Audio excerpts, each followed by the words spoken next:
Olá amigos, mais uma vez, muito bem recebidos aqui no Reavaliando.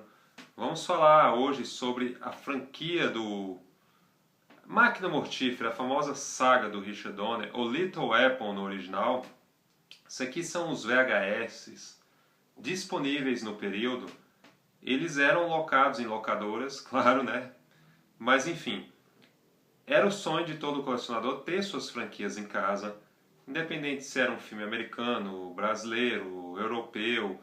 E as distribuidoras no Brasil, elas demoraram anos a colocarem no sistema de sell-through para venda direta ao consumidor. Era uma prática muito comum nos Estados Unidos. Essa aqui não é a franquia que foi vendida em lojas, pois a Warner fez um packzinho na época, no final dos anos 90, para quem pudesse comprar esses filmes da Máquina Mortífera. Tinha filmes também, outros filmes do Mel Gibson, como O Ano em que Vivemos em Perigo, se eu não me engano, é o Eternamente Jovem, tinham filmes do Stallone, enfim, alguns filmes da Warner ou de outras distribuidoras. Elas começaram a vender em lojas. Isso aqui eu comprei nas locadoras, não era tão cara, não era tão caro, era por volta de 10 ou 15, acredito que no máximo R$ 20. Dificilmente alguns filmes chegavam em 25 aqui na minha cidade.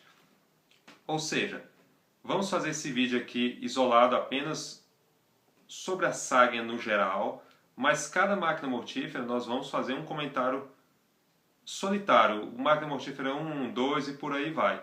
Mas vamos aqui para a pessoa ter uma ideia, se ela não conhece ou quer rever a saga, ou se ela quer passar para outra pessoa. Vamos lá. Esse aqui, pessoal, é o primeiro Máquina Mortífera, de 1987. Ele tem um roteiro do Shane Black, que depois se tornaria diretor, faria o Homem de Ferro 3, o Beijos e Tiros, um excelente policial com Robert Downey Jr. e o Val Kilmer. Ele concorre em algumas categorias no Oscar, parte técnica, pede para o famoso assim, né? O Último Imperador do Bertolucci, que hoje quase ninguém comenta, que é filme de Oscar. Filme de Oscar vai cair no esquecimento. É a parte 2, feita em 1989, com o roteiro de Jeff Blum, que depois faria o Viagem Insólita, no mesmo ano Indiana Jones e a Última Cruzada, Na Hora da Zona Morta do David Cronenberg, enfim. A parte 3, que também tem roteiro do Jeff Blum, junto com a Carrie Fish, desculpem, a famosa Princesa Leia. Ela fazia vários roteiros, mas alguns trabalhos ela não acreditava. Não sei se ela tinha vergonha, se ela não queria ser conhecida como roteirista, o que é uma bobagem, pois ela também era uma grande escritora também. Ela ajudou bastante a indústria cinematográfica. E aqui é o 4, que é a derradeira parte 4, tem roteiros dos futuros criadores do Smallville, Alfred Gough e o Miles Millar. Para você ver, o Donner, ele dá chance a vários profissionais da indústria que hoje estão estabelecidos na indústria, como atores, parte técnica, roteiristas. É muito legal essa parte do Donner. A primeira parte coloca aquele problema do tráfico internacional, dos traficantes internacionais que lutaram no Vietnã.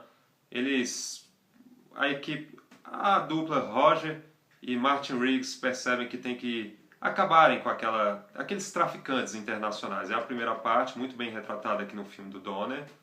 A parte 2, em que a famosíssima dupla percebe que o consulado africano, aqueles representantes do consulado africano não são boas pessoas, eles estão envolvidos em muitas maracutaias, picaretagens, vamos dizer assim.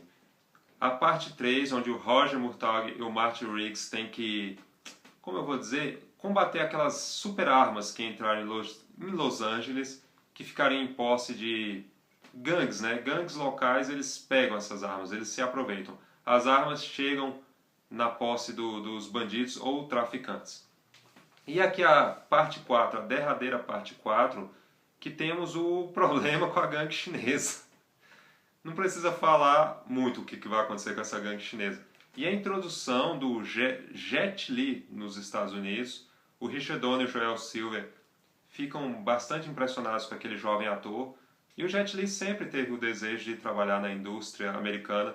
Aliás, eu acredito que seja um filme onde o Martin Riggs e o Roger Murtaugh mais apanham dos dos bandidos, assim, porque o Jet Li sabe artes marciais, o personagem do Mel Gibson também sabia, mas ele sofre nesse filme.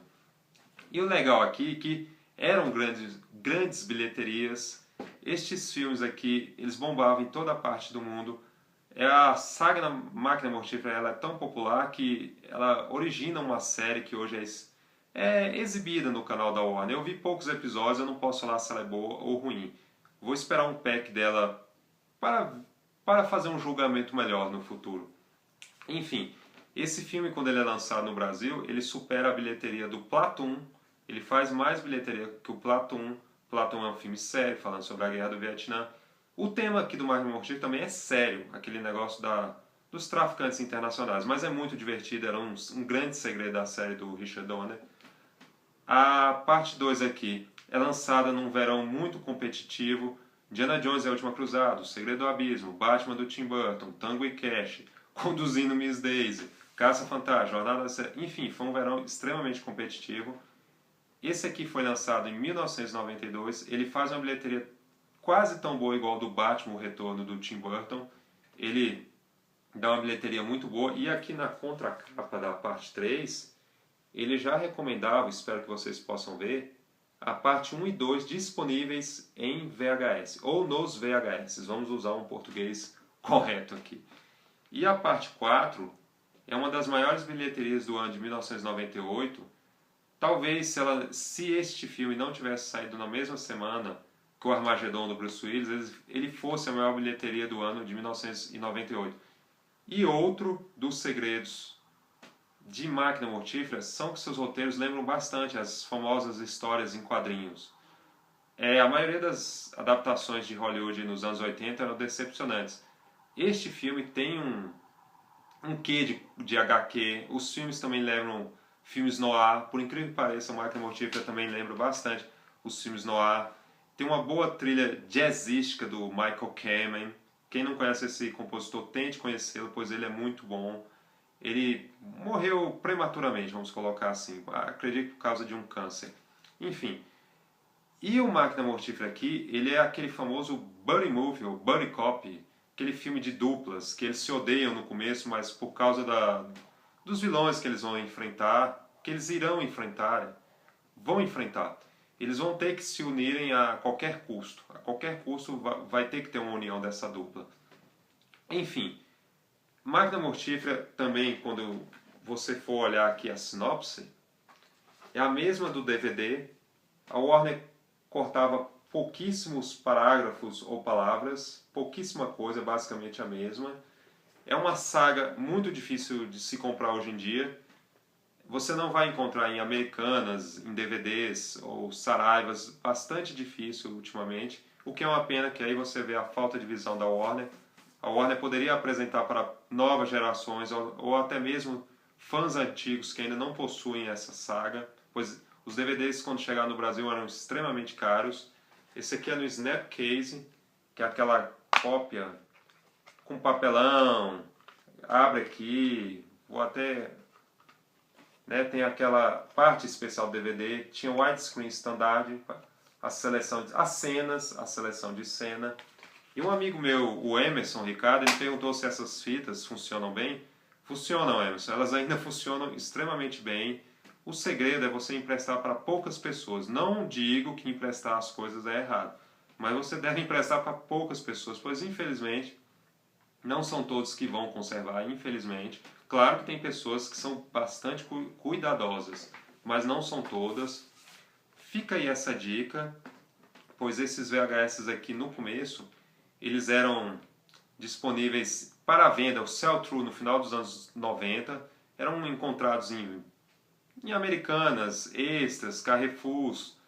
Isso aqui eu comprei quando as locadoras estavam quebrando, comprei por 10 ou 15 reais cada fita. Algumas eu acho que eu até ganhei, alguns donos até me davam algumas fitas. Enfim, e o legal aqui da Máquina Mortífera é uma saga. O Richard Donner é um cara que vai influenciar o Mel Gibson como diretor, pois o Mel Gibson ele tem 3 grandes influências na sua carreira cinematográfica. É o Peter Weir, o cara que fazia O Ano que Vivemos em Perigo, fez O Ano que Vivemos em Perigo, o Gallipoli, o George Miller, o famoso diretor ou cineasta da franquia Mad Max, pois o Mel Gibson começou no cinema australiano, para quem não sabe. Somente depois ele retorna para o... Retorna não, ele tenta entrar no cinema americano. Aliás, o Mel Gibson ele vinha de 4 fracassos. Foi o Richard Donner que coloca a carreira do Mel Gibson nos eixos com o primeiro Máquina Mortífera. É uma parceria que durou por 4 filmes, né? O Richard Donner se tornou grande amigo do Mel Gibson e do Danny Glover. A parte 4 só saiu por causa de problemas financeiros do Danny Glover. Ele estava devendo muito na época e Mel Gibson e Richard Donner sabem que esse filme pagaria as contas do Danny Glover, pois é um filme que teria o retorno garantido. É sim bem influenciada a carreira do Mel Gibson. Não me importa se ele aprontou da vida real, o que ele fez. Vocês julguem isso aí. Aliás, quem sou eu para julgar qualquer um? Mas é sim um grande diretor na carreira do Mel Gibson, o Richard Donner. Fica essa influência aí, fica essa citação. Quem puder ver esse vídeo e compartilhar, eu fico muito contente. Por favor, compartilhem esse vídeo. Se inscrevam, pois vai ser mais fácil para vocês no futuro terem acesso aos novos vídeos. Deem aquele joinha, divulguem que temos o Reavaliando. E até o próximo vídeo, amigos e amigas.